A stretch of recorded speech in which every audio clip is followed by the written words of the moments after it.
আবির টাবির কোথায়? কারোর কিছু খেয়ালই থাকে না কিভাবে পুজো হবে।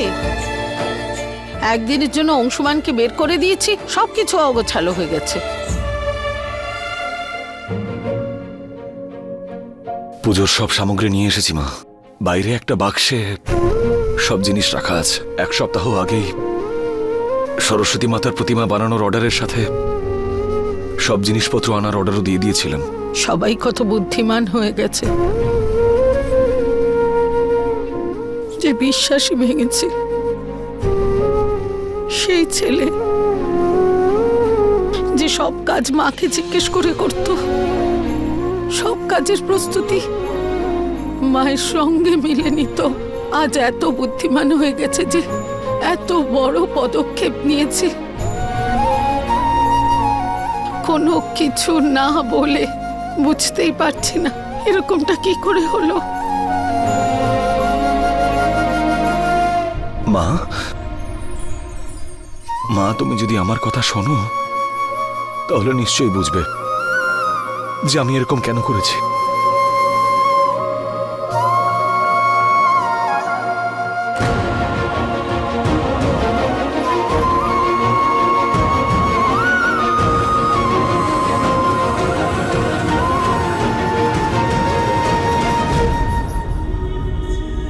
শ্রীকৃষ্ণ, আমি আপনার মতন নই যে নিজের ক্রুদ্ধ মায়ের রাগ ভাঙাতে পারবো। এবার আপনি কোনো রাস্তা দেখান। অংশুমান বাবু, যতদিন আপনি একলা ছিলেন একলা পুজো করা ঠিক ছিল, কিন্তু এখন অর্ধাঙ্গিনী ছাড়া আপনার পুজো পূর্ণ হবে না। মা, তোমাকেও এখানে অংশুমান বাবুর সঙ্গে বসতে হবে।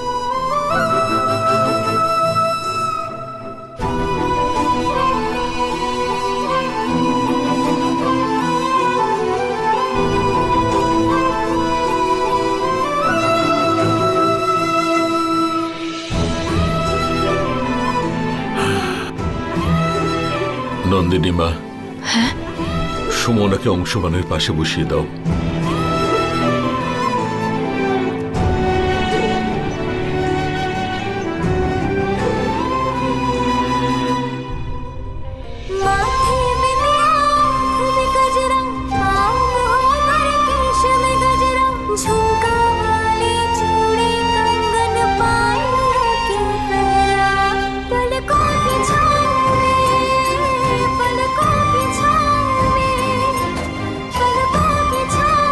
সুরভি, ওদের এই ব্যাপারটা আমরা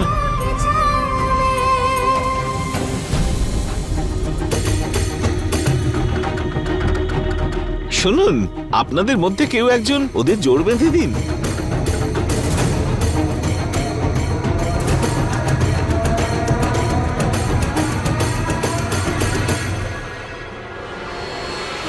এ নিন। शिवे सर्वार्थ साधिके शरण्ये त्र्यंबके गौरी नारायणी नमोस्तुते। ओम सृष्टि स्थिति विनाशानं शक्तिभूते सनातनी गुणश्रय गुणमयी नारायणी नमोस्तुते। सर्वमंगल्य मंगल्ये शिवे सर्वार्थ साधिके शरण्ये त्र्यंबके गौरी नारायणी नमोस्तुते। ओं ह्रीं क्लीं सरस्वत्यै नमः। ओं ह्रीं क्लीं सरस्वत्यै नमः।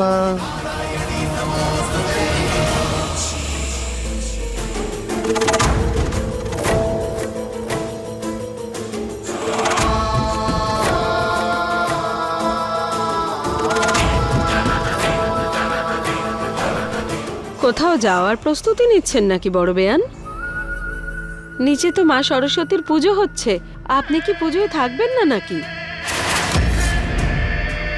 এই পুজো তাদের করার প্রয়োজন আছে যাদের বুদ্ধি নাশ হয়েছে, যে সমাজের নিয়ম বদলাতে চাইছে, যে একজন বিধবাকে বিবাহিত করে বাড়িতে ঢুকিয়েছে।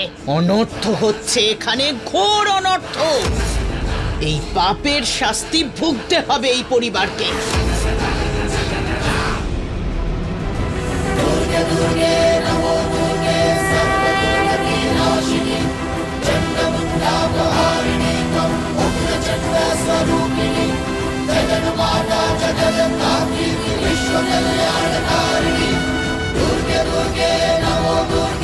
বলো মা সরস্বতীর মাগো, এই অগ্নির তাপ এখানে সবাইকে দাও। দাঁড়াও।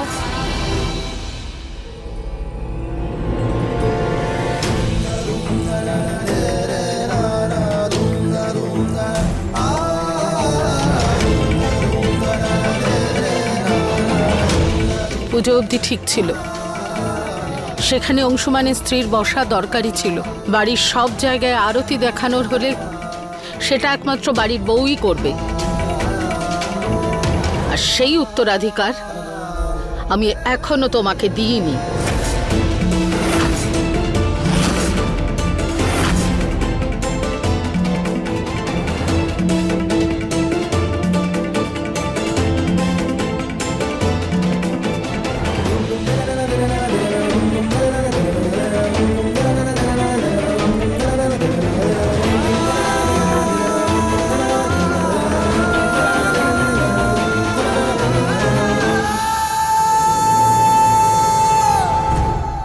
ঠাকুরমশাই, আমাদের বাড়িতে অশান্তি অনেকদিন ধরেই চলছে। আমি চাই যে আমাদের বাড়িতে নারায়ণ পুজো করা হোক। রায় বাহাদুর বাবু, অশান্তি রাহুর দোষের ফলে হয়, আর আজ তো আপনার গৃহে মা সরস্বতীর পুজো হয়েছে, তাই রাহুকে আজ এই গৃহ থেকে বেরোতেই হবে।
দেখতে হবে রে বাবা।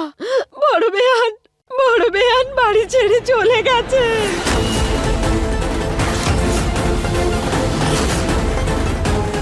আমি আটকানোর অনেক চেষ্টা করেছিলাম, কিন্তু উনি শোনেননি। উনি চিরকালের জন্য চলে গেছেন। আরে কিছু একটা করুন আপনারা, দেখুন উনি চলে যাচ্ছেন।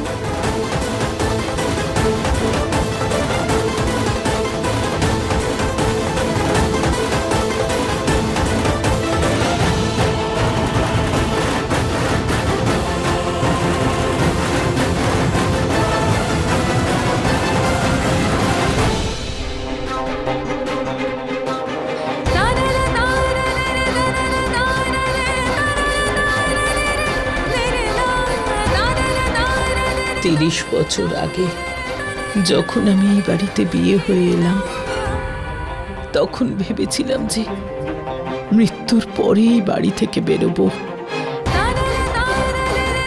কিন্তু একটা কালো ছায়া আমার সবকিছু ওলট পালট করে দিল।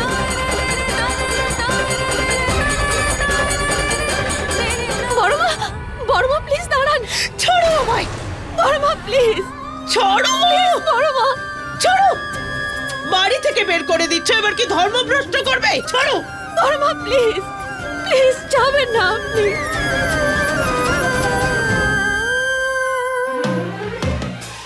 বড়মা প্লিজ কোথাও যাবেন না আপনি। আপনার সামনে হাত জোড় করছি আমি, প্লিজ।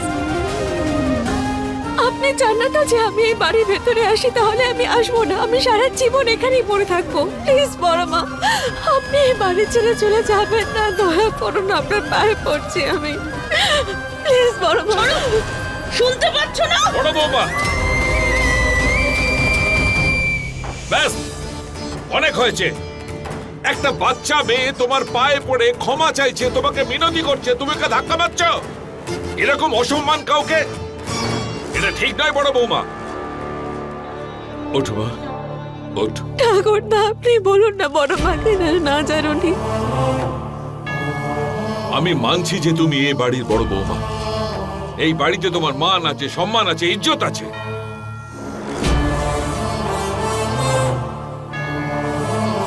কিন্তু এও আমার বাড়ির বৌমা, আমাদের অংশমানের বউ এ। আর আমাদের বাড়ির বৌমার সঙ্গে এই ধরনের ব্যবহার করা, এটা আমি কিছুতেই মানব না বড় বৌমা। পরিবারে বউদের একটা সম্মান থাকে, ওই সম্মানটাকে সম্মান করা শেখো বড় বৌমা। পৃথিবী কোথা থেকে কোথায় এগিয়ে চলেছে, আমি নিজে কত এগিয়ে চলেছি, আমাদের ভাবনা এগিয়ে চলেছে, আর তুমি ওই ওই পুরনো ধ্যান ধারণা নিয়ে এখনো চলেছো, যেটার কারণে শুধু সমস্যা বাড়বে, কোনো সমাধান হবে না বৌমা। ভাবনা পাল্টাও বড় বৌমা, জীবনটা পাল্টে যাবে। ওদের দেখো, আরে আমিও হাত জোড় করে তোমার কাছে নিবেদন করছি বড় বৌমা,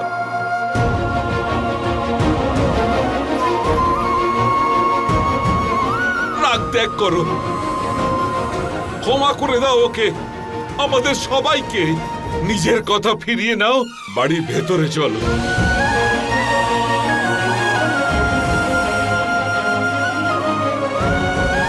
না বাবা, এটা আমি করতে পারবো না, ক্ষমা করে দেবেন। বড় মা, বৌঠান, বড় মা দাঁড়ান, বড় মা থামুন প্লিজ, বৌঠান। প্লিজ। দাদা ঠাকুরদা, প্লিজ আটকানো রাখে। অংশমান আপনি বলুন না, বড় মা, বড় মা। সুরভি, সুরভি কোথায় যাচ্ছ তুমি? সুরভি মা,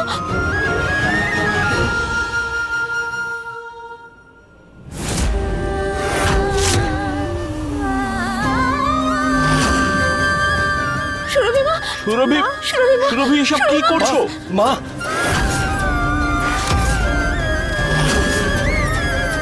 মা আমি তোমার সামনে হাত জোড় করছি, শাস্তি দেওয়ার হলে আমাকে দাও, নিজেকে নয়। সুরভি, ওরা ঠিক কথা বলছে, নিজেকে কেন এভাবে কষ্ট দিচ্ছ? হাত সরাও, এখান থেকে হাতটা সরাও। তুমি আমার কথাটা শোনো, তুমি হাতটা সরাও।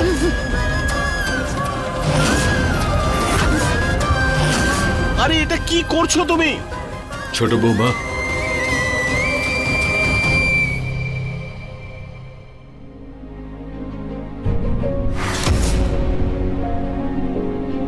কি করছো কি তুমি? কি করে বলি তোমায়? আজকের আগে তুমি যে এত কঠিন পদক্ষেপ নিতে পারো সেটা আমি ভাবতেও পারিনি। বড় বৌমা বাড়ি ছেড়ে চলে গেল, ও আমাদের উপেক্ষা করে চলে গেল।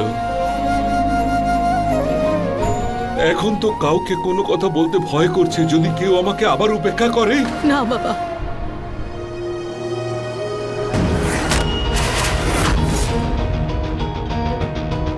নন্দিনী, এক্ষুনি যা গিয়ে বরফ নিয়ে আয়।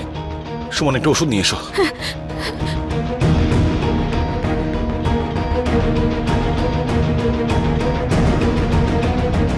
সুরভি মা, ছেড়ে দাও মা, আর কিছু হবে না এসবে। আমার হাত ততটা পড়েনি যতটা মনটা আমার পুড়েছে। না এই বরফ আমার মন ঠান্ডা করতে পারবে, আর না এই মলম আমার মনের ক্ষত মুছে দিতে পারবে। এটাই আমার প্রায়শ্চিত্ত।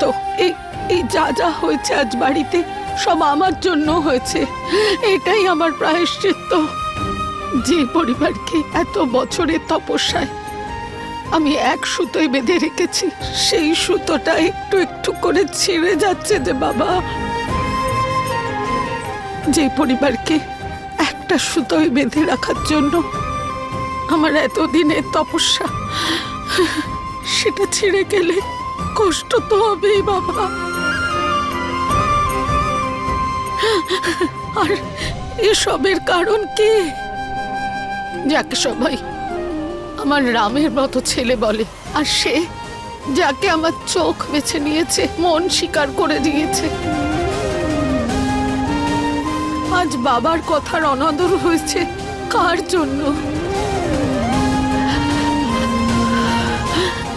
তুমি শান্ত হও না মা, প্লিজ। প্লিজ সুরভি মা, আপনার শরীর অসুস্থ হয়ে পড়বে এরকম করলে। আমি কোনোদিনও ভাবিনি যে এসব দেখতে হবে।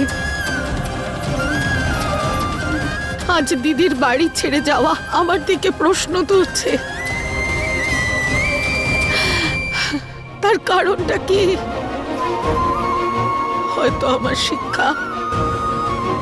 আমি অংশুমানকে তেমন শিক্ষা দিতেই পারিনি যাতে ও আদর্শ ছেলে হতে পারে।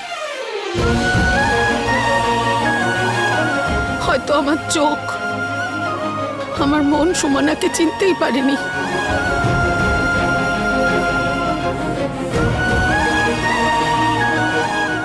মা, তুমি প্লিজ শান্ত হও। এই কথাগুলো তো আমরা পরেও বলতে পারি। যা হবার তা তো হয়েছে। সংসার ভেঙে গেছে, মনে হচ্ছে সবকিছু শেষ হয়ে যাবে।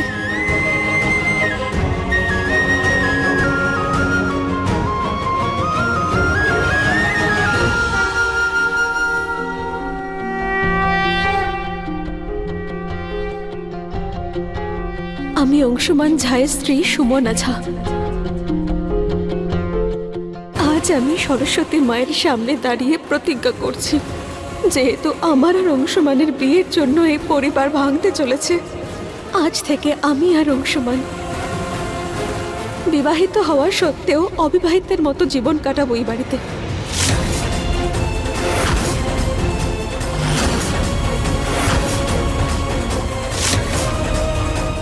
যতদিন সুরভি মা আর বড় মা আমাদের এই সম্পর্ককে স্বীকার না করে নিচ্ছেন, আমাদের মন থেকে আশীর্বাদ না করছেন, ততদিন আমরা দুজন অবিবাহিতের মতোই থাকব।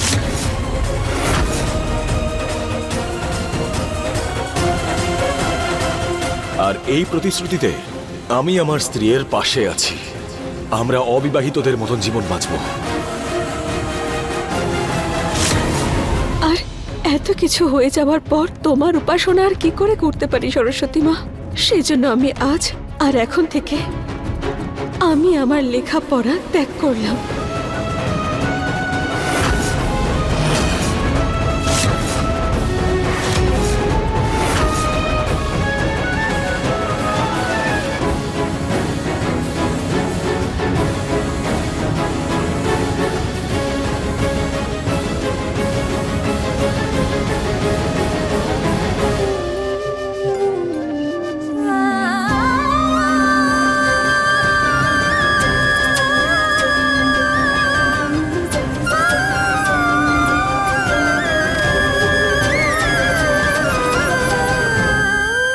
তোমার কোন বিষয়টা নিয়ে আপত্তি? হ্যাঁ, বাচ্চাগুলোর উপর কেন অসন্তুষ্ট? আমাদের ইজ্জত রক্ষা করতে, আমাদের পরিবারের মান সম্মান রক্ষা করতে ওই সুমনা নিজের প্রাণটা পর্যন্ত বাজি রেখেছিল। এই জন্য তুমি অসন্তুষ্ট? নাকি তুমি এই জন্য অসন্তুষ্ট যে সুমনাকে রক্ষা করবার জন্য আমাদের অংশুমান সুমনাকে বিয়ে করেছে?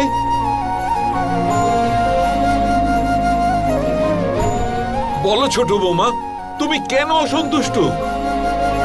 সুরভি, কি হয়েছে তোমার? হতে পারে আজ তোমার সুমনা আর অংশুমানের সম্পর্কটা পছন্দ নয়, কিন্তু সেই সময়টাকে মনে করো যখন তোমার স্বপ্ন ছিল সুমনা আর অংশুমানের বিয়েটা হোক। তখন কি তুমি ভুল ছিলে, নাকি আজকে সময়টা ভুল হয়ে গেছে?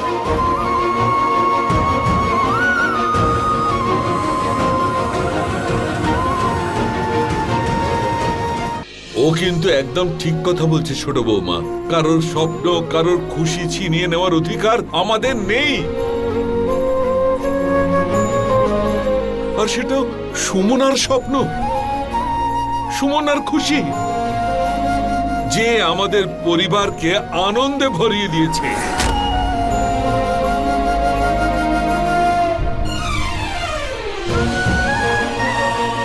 ছোট মা, মায়ের চিন্তা ভাবনা পুরনো দিনের, কিন্তু তুমি তো কখনো এমন ভাবনা ভাবনি। তাহলে তুমি কেন এমন জেদ করছো বলো তো? মা, আজকে সরস্বতী পুজো। আজকের দিন আমরা স্টুডেন্টরা মায়ের থেকে বিদ্যা বরদান হিসেবে চাই। আর আজকের দিনই সুমন বিদ্যা ত্যাগ করার সংকল্প নিয়ে নিল। কি কারণে মা? কেন?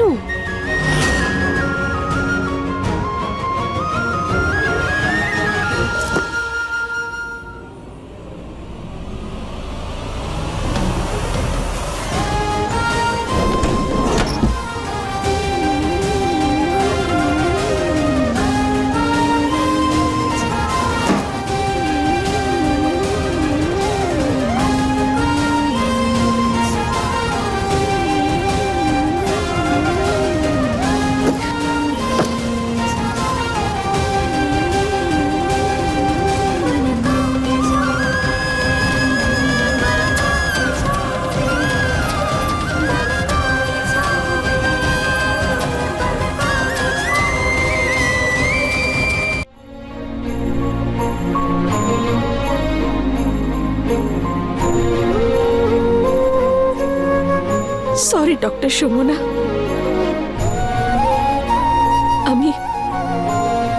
আমি তোর ডক্টর হওয়ার স্বপ্ন পূরণ করতে পারলাম না। সরি।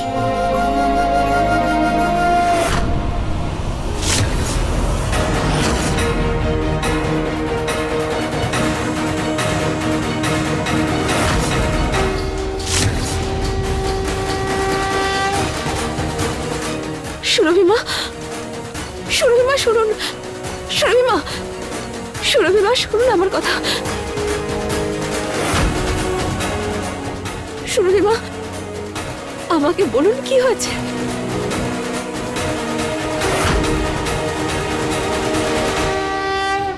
সুমনা, তুমি নিজেকে কি মনে করো? যদি তুমি এই পরিবারের বউ হতে চাও, তোমায় আমার দেওয়া পরীক্ষায় উত্তীর্ণ হতে হবে।